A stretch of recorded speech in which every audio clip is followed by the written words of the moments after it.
Dan hari ini sekali lagi saya menerima sebuah message yang menanyakan, saya umur 20 tahun, apakah saya masih bisa ikut latihan BJJ? Dan belum lama lagi yang lalu saya juga terima orang yang message saya umur 25 tahun, apakah saya bisa ikut BJJ? Sebelumnya lagi ada lagi yang umur saya 17 tahun, apakah saya bisa ikut BJJ? Hello, ini tahun 2024 guys. Yang namanya Brazilian Jiu-Jitsu itu bukanlah suatu hal yang harus membutuhkan syarat-syarat khusus untuk Anda pelajari. Anda kalau nggak umur pas 17,5 tahun Anda nggak bisa jago, atau ada umur tertentu mungkin umur 25 tahun baru Anda bisa jago. Ada lagi yang berpikir bahwa saya sudah umur 29 tahun, hampir 30 tahun, apakah saya masih bisa belajar BJJ? Enggak kayak gitu ceritanya guys. Ini bukan kayak Anda mindsetnya di Indonesia ini kadang-kadang kacau menurut saya. Kacaunya gini, Anda punya pemikiran bahwa ada set of age tertentu, umur-umur tertentu Anda baru belajarnya itu bisa. Enggak. BJJ itu adalah sesuatu hal yang bisa dipelajari oleh orang semua umur. Kok bisa? Iya, saya sudah mengajar BJJ dari tahun 2015 saya sudah ngajar. Yang namanya BJJ saya punya murid anak-anak banyak. Mulai umur 5 tahun, 6 tahun mereka sudah mulai belajar. Banyak. Dan prakteknya saya juga punya orang yang datang ke tempat saya di usia 50 tahun lebih untuk mulai belajar BJJ dengan zero. Tidak punya pengalaman belajar bela diri apapun. Dan mereka baik-baik saja. Lalu kenapa masih banyak orang yang umurnya di antara range itu bertanya-tanya apakah saya masih bisa untuk belajar Brazilian Jiu-Jitsu? Karena kita ini padahal masih punya pola pikir bahwa seperti anak masuk SD. Masuk SD umurnya harus 6 tahun. Masuk SMP harus 12 tahun ke atas. Kuliah harus umur 18. Padahal itu adalah pemikiran-pemikiran yang out of date. Kalau Anda mau mempelajari sebuah skill tertentu, pada dasarnya Anda bisa belajar kapan saja. Anda pernah nggak berpikir bahwa saya kalau mau belajar naik sepeda saya umur berapa? Pernah nggak berpikir kalau sudah umur 15 tahun tidak bisa belajar naik sepeda? Pernah nggak berpikir kayak gitu?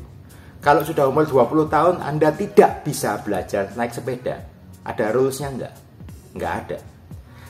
Atau misalkan Anda mau belajar memasak, kalau Anda sudah umur 30 tahun Anda nggak bisa belajar masak. Nggak bisa. Sudah 30 tahun. Terlambat. Atau yang lain. Nggak kan.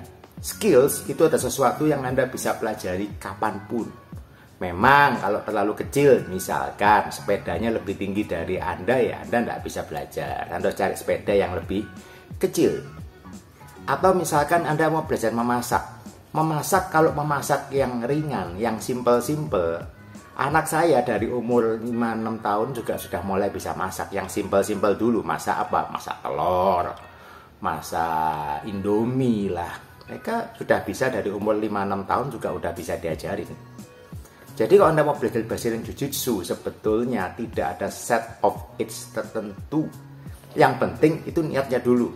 Satu, yang penting niatnya dulu. Kalau Anda memang mau belajar, Anda datang dulu ke tempat latihan, Anda tanyakan, Anda ikuti programnya, Anda bisa belajar. Banyak orang yang terjebak mindsetnya tuh malah kadang-kadang BJJ itu kayak orang lamar pekerjaan ya kan. Karena Anda kalau lihat lamaran pekerjaan biasanya dibuka lowongan usia 20-25. Di bawah itu nggak boleh, di atas itu nggak boleh.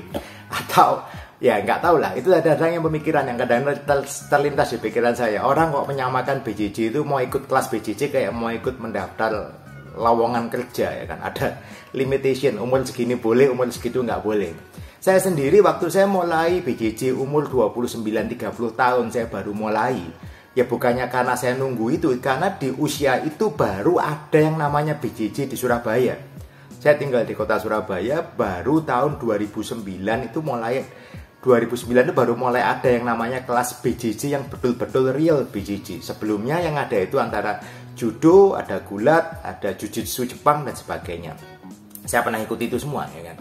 Tetapi baru menemukan the real Brazilian Jiu-Jitsu dari sinergi BJJ itu tahun 2009 di kota Surabaya. Jadi ya saya baru mulai ikut itu umur 29-30 tahun. Dan kadang-kadang saya juga menyesal juga kenapa kok baru ada di umur segitu. Tapi ya sebelum itu memang kenyataannya tidak ada. Jadi saya tidak punya kesempatan untuk memulai lebih awal. Jadi ya saya baru mulai berjalan umur 29-30.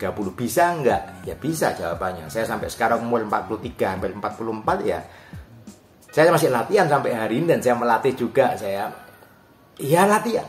Saya berlatih dan fine aja sampai hari ini. Oke. Saya punya anak yang umurnya masih sebetulnya di tempat saya umurnya belum masuk untuk masuk kelas umum. Tetapi ya karena nggak ada yang mengantar untuk masuk ke kelas kids ya ikut di kelas umum. Dan hasilnya gimana? Hasilnya dia malah menonjol. Menurut saya menonjol dalam hal penangkapan skillnya dan semuanya itu dia menonjol di kelas umum bahkan.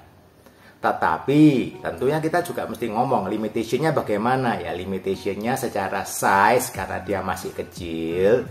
Ya dia kalau sparring tidak bisa sparring dengan orang-orang yang let's say beratnya 90 kilo atau 100 kilo ya nggak bisa. Karena umurnya memang masih kecil. Size badannya juga belum fully grow. Belum yang jadi dewasa betul. Jadi ya kita menyesuaikan. Nah, sekarang kalau kita ngomong semua umur boleh, semua umur bisa untuk belajar Brazilian Jiu-Jitsu. Tentu ada set of rules yang harus diikuti. Satu, size matter. Kenapa size matter ya? Kenyataannya kalau misalkan Anda masih umur 5 tahun, 6 tahun, Anda disparingkan dengan orang umur 35 tahun dewasa, apalagi yang badannya badan bodybuild kayak gitu ya, enggak bisa. Anda harus menyesuaikan. Yang menyesuaikan siapa? Yang menyesuaikan yang besar dong. Yang besar yang menyesuaikan. Anak-anak yang ikut di kelas kita untuk mereka masuk di kelas umum bisa nggak? Kalau mereka mempunyai penangkapan yang mampu, ya why not? Tetapi waktu mereka masuk ke sesi drilling dan sparring, tentunya kita menyesuaikan pasangannya dengan siapa. Sama dengan Anda, mungkin Anda umurnya sudah lebih dari 40 tahun misalkan. Seperti saya saat ini, umurnya lebih dari 40 tahun, baru mulai belajar Brazilian Jiu-Jitsu. Is that okay? Oke. Anda ikuti, saya yakin kalau untuk kelas pemanasan, untuk kelas drilling, saya rasa tidak ada masalah. Itu masalah niat aja. Kalau ada niat, ya pasti no problem. Berikutnya, kalau kita ngomong mengenai sparring misalkan, Anda sesuaikan. Tidak semua orang Anda ajak sparring. Yes, especially kalau Anda baru mulai dengan usia yang mungkin sudah lebih plus-plus ya, 30 tahun, 40 tahun, 50 tahun bahkan. Anda justru sebaiknya saya menyarankan Anda sparring dengan orang yang lebih berpengalaman. Dengan color belt, Anda bersparring dengan orang yang sudah punya stripes atau sudah beberapa tahun latihan. Kenapa? Orang-orang yang sudah berpengalaman di BJJ, yang sudah latihan lebih lama, mereka punya self-control jauh lebih baik. Mereka bisa mengontrol gerakan lebih baik, mereka move-nya lebih smooth, mereka tidak pakai strength, mereka tidak pakai power ya. Jadinya buat Anda sendiri, waktu Anda baru mulai juga akan lebih aman. Slowly, pelan-pelan nanti Anda akan menambah pengalaman Anda menambah kemampuan Anda, refleks Anda, skill Anda, badan Anda lebih kuat, menyesuaikan sendi-sendi lebih kuat. Tentunya Anda lama-lama nantinya juga Anda bisa sparring dengan siapapun. Tetapi di awal-awal Anda sparringlah dengan orang-orang yang lebih berpengalaman. Kenapa? Lebih aman dong buat Anda. Sama dengan kids tadi, seperti kids sama, just the same. Orang kalau misalkan anak-anak ya, kita kalau bisa di kelas kids ya, mereka kan bertemu dengan kids yang size-nya sama, tentunya sparring dan sebagainya akan lebih aman. Kalau kids ikut di kelas umum bisa nggak? Bisa. Tetapi pada waktu sesi sparring terutama sparring ya kan, menyesuaikan. Tidak semua orang bisa diajak sparring untuk kelas kids. Jadi kembali lagi mengenai pertanyaan, apakah saya terlalu muda, apakah saya terlalu tua untuk ikut di Brazilian Jiu-Jitsu? Jawabannya adalah semua orang bisa mengikuti Brazilian Jiu-Jitsu, asalkan satu, memang mau, kedua, memang niat untuk Anda ikuti. Jadi itu bukan alasan sebetulnya, terlalu tua, terlalu muda, selebihnya itu menurut saya adalah sesuatu pemikiran yang ada di kepala kita sendiri. Singkirkan itu dulu, Anda tanyakan jadwal di tempat Anda yang ada di kota Anda terdekat di mana. datang dulu, coba dulu. Kalau Anda nggak pernah mencoba, nggak pernah memulai sesuatu, Anda berpikir saya terlalu muda, makanya saya nggak bisa, saya terlalu tua nih, nanti saya cedera, nanti saya begini, begitu. Anda tidak akan pernah maju kemana-mana. Dan Anda bertanya-tanya terus pasti. Anda tentu bertanya-tanya, Anda kalau memang punya keinginan dalam hati, Anda bertanya-tanya kan, saya sebetulnya kepingin loh, tetapi ini itu tidak akan membawa Anda kemana-mana. Coba dulu, ikuti kelasnya, kalau cocok Anda lanjutkan, kalau nggak cocok ya sudah. Oke, ini bukan persoalan hidup atau mati, tetapi kalau nanti suatu saat Anda kepingin, nggak pernah mencoba, penasaran Anda juga nggak pernah hilang. Itu lebih berat daripada Anda mencoba dan ternyata nggak suka. Siapa tahu Anda mencoba dan Anda suka. Keep on training and see you on the mat, guys. Terus.